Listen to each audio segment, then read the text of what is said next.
Pof. Shelin. Tidak ada manusia yang sempurna. Dan ketika kalimat itu meluncur, bahkan aku pun sangat sadar bahwa kamu juga tetaplah manusia biasa. Bisa jadi kamu akan berbelok, berbuat salah, dan bisa jadi kamu akan meminta maaf. Hari ini aku pun tersadar. Aku sadar, sesadar-sadarnya. Sejatuh-jatuhnya hatiku kepadamu, sejatuh-jatuhnya rasamu kepadaku. Tetaplah ada campur tangan Tuhan di balik semua itu. Di balik semua kisah yang pernah kita lalui bersama. Aku harus kuat dengan perihku, kamu pun harus kuat dengan godaanmu. Kita akan bersama untuk menguntai masa depan yang lebih indah. Tuhan, tolong kuatkan aku.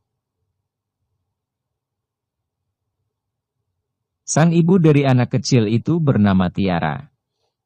Dia dulunya adalah sahabatku ketika SMA. Tiara pun menghampiri anaknya dan meminta kerudungku. Kemudian dia berikan kerudung itu kepadaku. Berkali-kali, dia meminta maaf kepadaku dengan raut penuh penyesalan. Aku pun hanya tersenyum, entah senyuman yang seperti apa. Aku tidak marah. Aku memaklumi tindakan anak kecil itu. Mungkin memang semua ini sudah menjadi nasibku. Mungkin ini adalah salah satu caranya untuk menunjukkan bahwa aku sudah tidak suci lagi. Tubuhku sudah ada yang menjamahnya. Mungkin untuk kedepannya, aku akan menjadi bahan gunjingan tetangga. Siap tidak siap? Aku harus siap. Yang aku khawatirkan justru perasaan mamaku. Mungkin secara tidak langsung, aku sudah membuatnya malu. Aku pun lekas memakai kerudungku dan masuk ke dalam. Aku pun tidak bisa menahan tangisku. Mama sepertinya memahami perasaanku. Dia berjalan mengekor di belakangku. Aku masuk ke kamarku dan merebahkan tubuhku dengan posisi tengkurap. Mamaku duduk di pinggir ranjang. Sudah, jangan menangis. Mama tidak suka melihat air matamu. Ucap Mama, sambil mengusap punggungku. Shelin minta maaf. Shelin sudah membuat malu Mama. Maafkan Shelin. Semua gara-gara Shelin. Seharusnya tadi Shelin tidak pulang ke sini. Aku berbicara sambil menangis. Ku benamkan wajahku di atas bantal. Entah Mama bisa mendengar suaraku, entah tidak. Tidak apa-apa, Mama tidak merasa malu, sedikit pun. Mama tidak peduli dengan penilaian orang. Yang terpenting Mama tahu, bahwasanya kamu melakukan semua itu dengan suamimu. Kalian pasangan yang halal. Hanya saja, keadaan memang belum memungkinkan untuk diketahui oleh banyak orang. Kamu jangan khawatir. Begitu kontrak kerja suamimu sudah selesai, Mama yakin, insya Allah, suamimu akan mengakuimu. Kalian tidak perlu lagi sembunyi-sembunyi. Kita lihat nantinya, seperti apa reaksi mereka, begitu mengetahui kamu adalah wanita yang dipilih oleh Malik untuk menjadi istrinya. Kamu harus tegar menghadapi semuanya. Kamu harus memaklumi keadaan suamimu. Harus saling percaya. Kuncinya, saling percaya. Suamimu banyak yang mengincar. Kamu harus pandai-pandai mengikat hatinya. Beri dia anak yang banyak. Agar pernikahan kalian semakin kuat. Sudah, jangan nangis, Mama mau keluar. Acara juga belum dimulai, masih banyak yang belum datang. Mama kembali mengusap punggungku, dan berjalan keluar menuju ruang tamu. Ya, mungkin memang benar, semua yang Mama ucapkan. Beri dia anak yang banyak. Agar pernikahan kalian semakin kuat. Aku mengulang perkataan Mama dalam hati. Aku pun bangkit dari tempat tidur, dan meraih ponselku. Bahkan sejak di pesawat tadi, aku lupa tidak menyalakan ponselku. Ku sentuh layar ponselku, dengan angka-angka tanggal ulang tahun suamiku.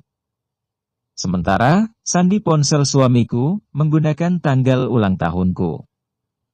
Layar ponselku pun menyala dengan terang. Kulihat di aplikasi hijau, ada banyak sekali notifikasi.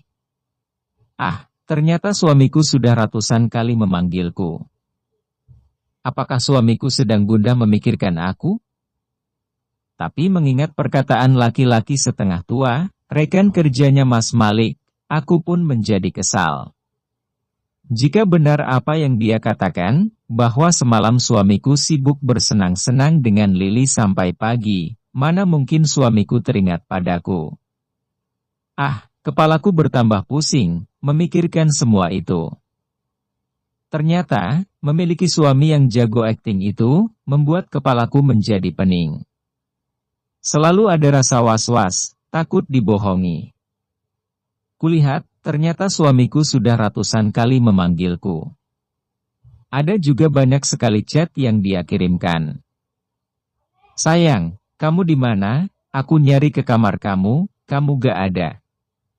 Kata petugas kebersihan yang kemarin, kamu sudah check out. Sayang, aku mengkhawatirkan kamu. Sayang, maaf. Semalam aku ketiduran di bus, tidak ada yang membangunkan, tahu-tahu sudah siang. Sayang, kamu marah, ya.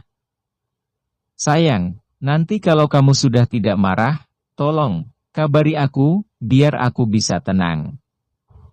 Sayang, seandainya kamu memang butuh pengakuan, akan kulakukan. Aku lebih sayang kamu, daripada uangku. Tolong, nanti kabari aku. I love you, Ineet you. Aku sudah belikan oleh-oleh buat kamu, semalam. Sayangnya, malah aku ketiduran di bus, saking lelahnya. Selain itu, masih banyak pesan-pesan dari suamiku. Semua berisi tentang kekhawatiran dan takut kehilangan. Ah, manis sekali suamiku. Seandainya saja, semua itu benar adanya. Ternyata, selain jago akting, suamiku juga jago merangkai kata. Saat aku hendak membalas pesan suamiku, kulihat Tiara bersama putranya, sudah berdiri di ambang pintu kamarku. Aku pun tersenyum dan mempersilahkan masuk. Ya, bahkan dulu Tiara sudah sering menginap di kamar ini. Tiara masuk dengan canggung. Mungkin dia masih merasa bersalah atas ulah anaknya. Shell, aku benar-benar minta maaf. Anakku memang hiperaktif. Tahu akan seperti ini, seharusnya aku tadi tidak usah ke sini. Ucap Tiara. Tidak apa-apa, namanya juga anak-anak. Aku tersenyum ke arah lelaki kecil itu, dan merentangkan kedua tanganku. Anak kecil itu pun, mendekatiku dengan takut-takut. Mungkin tadi dia dimarahi ibunya. Davis, bilang apa, sama Tante Sherlyn? Kata Tiara, sambil memandang wajah putranya. Davis minta maaf, Tante, ucap anak kecil itu. Tidak apa-apa, Davis anak pintar kok, pujiku, sambil mencium pucuk kepalanya. Kami terdiam dalam hening, dalam waktu yang cukup lama. Tidak ada yang memulai pembicaraan. Saat Tiara terpergok sedang menatapku, dia akan begitu saja mengalihkan pandangannya. Mungkin dalam benaknya Tiara juga merasa heran dengan perubahan penampilanku, dengan perubahan mobilku, juga dengan pekerjaanku. Apalagi Tiara juga tadi sempat melihat leherku. Hanya saja, mungkin Tiara merasa enggan untuk menanyakannya. Sherlyn, aku pulang dulu, ya. Mungkin Tiara masih merasa tidak enak denganku. Jangan. Jangan pulang dulu. Kita sudah lama gak ketemu. Ingat gak? Dulu saat kamu nginep di sini, bahkan kita pernah gak tidur sampai pagi, karena terlalu asyik bercerita. Aku berbicara sambil tertawa, berharap kecanggungan Tiara akan segera sirna. Bagaimanapun juga, dulu dia adalah sahabatku. Hanya saja, selepas SMA, Tiara langsung dinikahi oleh kekasihnya, sedangkan aku memilih melanjutkan studiku. Tiara, kamu mau gak aku kasih baju-baju bekasku, masih layak pakai ini, malah ada yang baru beberapa kali ku pakai. Sekarang kan aku sudah gak pernah pakai pakaian begitu lagi, ucapku. Kulihat Tiara mengembangkan senyumnya. Aku pun segera membuka lemari dan memilih baju-baju yang hendak kuberikan kepada sahabatku itu. Charlene, memang tidak apa-apa, baju-baju itu diberikan kepadaku, tanya Tiara. Aku pun menghentikan aktivitasku, dan menolehkan pandanganku ke arah Tiara, yang sedang duduk di belakang pintu. Tidak apa-apa, toh aku sudah tidak membutuhkan. Justru aku malah ragu, kira-kira kamu mau enggak memakai baju bekasku.